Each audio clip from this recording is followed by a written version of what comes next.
Good morning. We are here in Ligonier, Indiana, about 25 miles south of Elkhart, and we've been driving for a while this morning. It's a wet one. Yeah, it is. So we're going to take a look at the NoBo, the No Boundaries plant. NoBos are, generally I think that for a good while they were kind of above the R-Pod in terms of quality, but maybe below the GeoPro or E-Pros. So I want to see where they're cutting corners and what they're doing right, what they're doing wrong. Are you getting what you pay for here?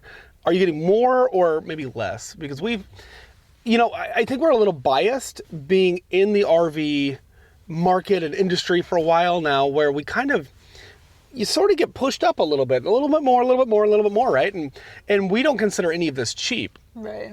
But we're more on a budget than some folks who are buying Prevos or super high, like an American Coach or something like that. But I also think that a lot of folks have the perception that like a $20,000 trailer is super expensive and it's going to get you something really, really nice. And that's not what we're seeing here. Right. You have to invest a little bit of money. You're not going to buy a 40-foot fifth wheel for $40,000 anymore, right? Like that's just not a thing. Yeah. And it doesn't fall apart 2 seconds down the road. So I hope they surpass our expectations. I really hope so too, but let's find out. Well, all right, that's a new record. Yeah, that drive to the factory was longer than the tour itself. And, it was a really nice gentleman named Ethan, and a really young guy. The factory that we went to, so they do IBEX and NoBo, which are fundamentally the same unit. They just have different, I guess originally maybe they were gray and blue, now they're kind of black and white, versus NoBos that are more of a tan and green. And first impressions? I really, really like the green. Yeah, more than I expected. It's a darker green that they use on the interior. I love it. Yeah, they actually also leave a wood grain. It's like a stained green wood instead of like a painted green wood, which just gives a little more texture, which is kind of nice. Just kind of going from start to finish, which only took, 15 minutes maybe? I don't know. It wasn't that long. I was surprised to see that they're using an aluminum framing, and it was really cool. First one to give us a little cutout here. They're putting the vinyl over.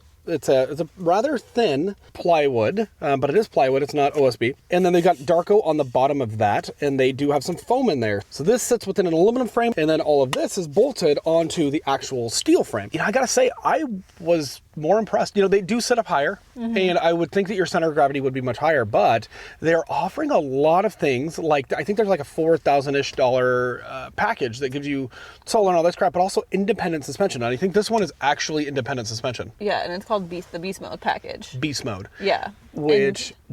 dope name. It gives you a lot of other features too, like extra solar, and it gives you like a tankless hot water heater or something like that. I think they're all tankless, but yeah.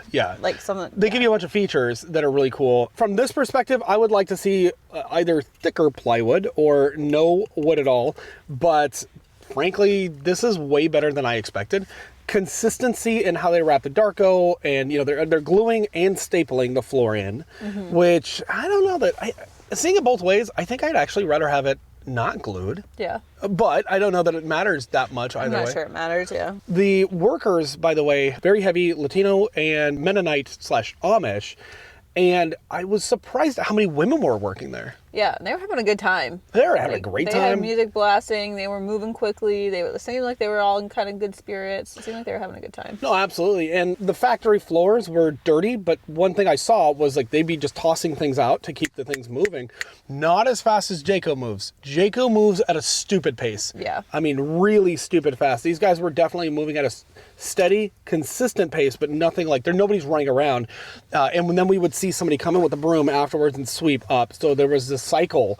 They had it down pretty bad, I think. Yeah, and it seemed like, this was the most action-packed we've seen a factory tour, because we went in the morning versus the afternoon. Yeah. And so I think that kind of made it, we were seeing like an actual production shift happening.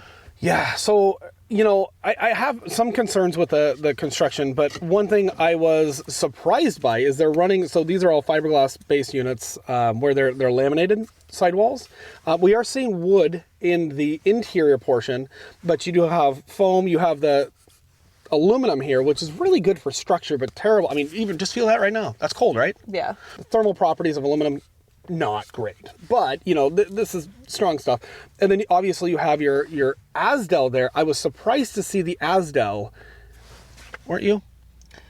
I was, but it's also kind of the industry standard now, so I wasn't. What I was kind of sad to see, interior walls are stapled to each other or to the piece of, like, to the wood. I think they're laminated, but that second piece here, there's going to be a seam there.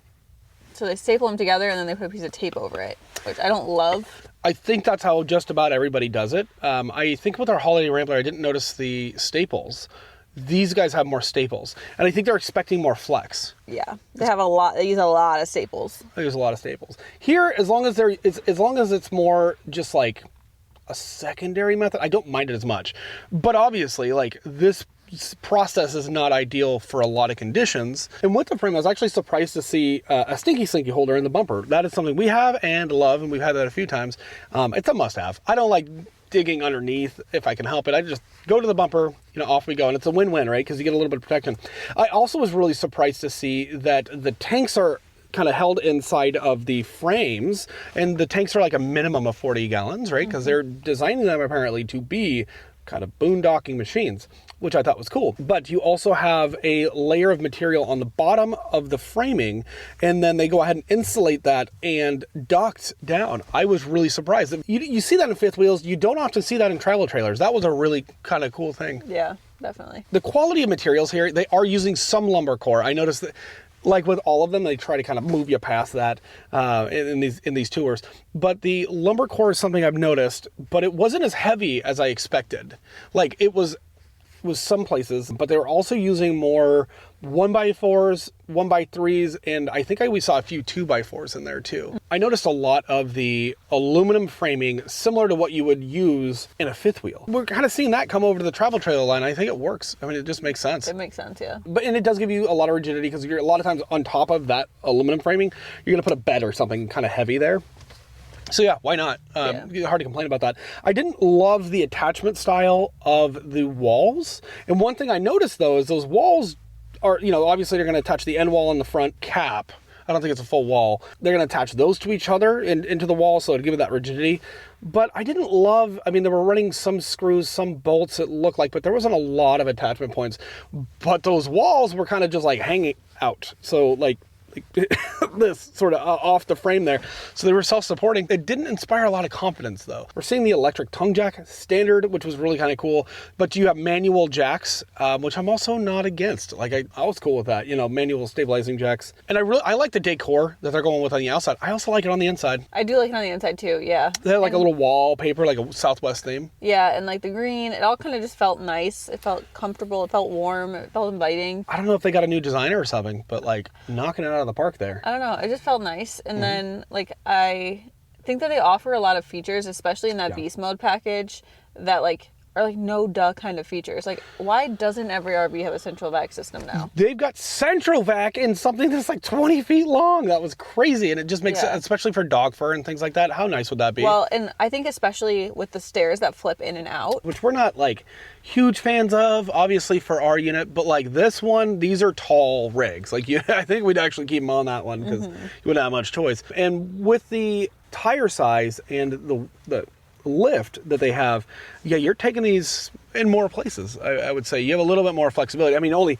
Only so much, of course. We're seeing LEDs all around. We're seeing backup camera prep. I was kind of disappointed not to see that just like thrown in there, because that's just it's not that expensive to do. A couple $100 to the bottom line wouldn't hurt, but like, they're throwing in other features by default. It's like, that's kind of nitpicky there. I did like to see the covers. It's still an option. For $4,000, I honestly think you're getting a lot there. I would definitely do the Beast Mode option. And he did say it's like depending on which dealership you go through. And I started to probe just to see like, hey, what do you prefer? And he's like, well, I don't want to say. And I'm like, no, if you were to buy one, like what's the first thing that comes to your mind? And he's like, Bish's RV, which, yeah, I could see that. I hate dealing with dealerships. They sound like the least dealery dealership, though, that's out there. But back to features, tank heaters. By default, that was cool to see. Yeah. And especially because I think he said these come in at like 40 to 50, depending on, do you want a tandem axle, single axle, da-da-da. I really like to see that. That was really a nice thing, along with that ducted heating. That's kind of nice. And it's not a 4 Seasons. There's no such thing as a 4 Seasons unit, but there are units that can be more capable. And we have the spray foam under our unit, which is very nice. Although, what a pain that was when we had to work on our valves. Oh my gosh. So like, but then again, I think also getting under there and taking off every screw is also a pain. So I like the spray foam. Yeah. I do. It also adds a little bit of sound dampening. I noticed that all of them are going to come with the battery and inverter and solar panels. Like that's just standard. That's how it should be. Every single unit should have a solar panel no matter what when it leaves the factory. It just makes sense. And it keeps that battery in a healthier condition. But the fridges in all of them were very big. Yes. I mean, they're designed, I don't want to say they're designed to be lived in or whatever, but like they're very livable units, which is really, really quite a cool thing. I had no issue with the window treatments. You know, they all look the way fine. around. I like the fixtures and the features and things like that inside. Yeah, honestly, I think overall design choice was good. they killed the decor. Like, I am just surprised. Oh, speaking of quality, PVC roof. Yeah. And they have a lifetime material warranty as well. Yeah. Obviously, they're not going to like pay to, you know. Yeah, it was like 1 year structural, 7-year or lifetime roof, and then 7-year something else. Or individual components. And I noticed a lot of, like even air fryer Furrion microwave units. That was really cool. The independent suspension, he said, had like a 5 to 7 year warranty. On it alone, yeah. it alone, And then I'm yeah. sure, like, if they do Dexter or Lippert components, they're their own individual warranties. So, I mean, all in all, this video is longer than our entire tour. I think I led the damn tour, asking these questions and this and that. What I will say, at the end of the day, they are screwed together walls. That does not hold a candle to a fiberglass molded unit. That's just the case. There is wood in the walls. Didn't love to see that. We were seeing some Luan, but less than others. Some of the materials, especially the like 1x4, 2x4, 1x3s, I was liking to see some more than others. I was more impressed than I expected. The decor, they just knocked it out. The feature set, they killed it. I mean, just amazing. The roof, I'd rather have PVC than TPO. But at the end of the day, it's still kind of a flexible material. So we were seeing that they stapled that into the sidewall and then they covered that with trim. A lot of staples. A lot of staples still. If the staples are there to hold the glue together, okay, whatever. Like I trust glue more than I do staples. But I don't know that was always the case. Although we did see some glue in there. I asked about that as well.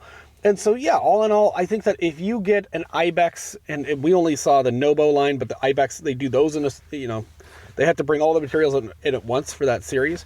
And so I'm sure in 2 days they'll switch back over to Ibex or whatever. I don't think that you're getting a terrible unit. I also don't think that compared to, obviously, any molded fiberglass trailer, it's night and day. Yeah. It's night and day. I agree. I would like to say, like, I love the fact that I can go to any of our walls and pound on those walls. These, you know, you don't feel like that. I will say, though, these guys are giving you a lot more standard features than we have. And I would take, if I was towing this behind like a Jeep Gladiator or something, I think that this trailer would be a lot happier going down a super mountainous road or whatever. Would those walls shift and like, you know, yeah, sure. But like, I think the suspension would be a lot happier on this than our trailer. But I think the platform of your trailer is going to far outlast the body of your trailer. oh, absolutely. No doubt about it. Trailer there. No doubt about it. Whereas I think for us, it's the opposite. So this, I think, if you are a very handy person, absolutely, this is an awesome rig. If you don't mind working on projects, and you can save a few bucks going this way, but you see where they saved the few bucks.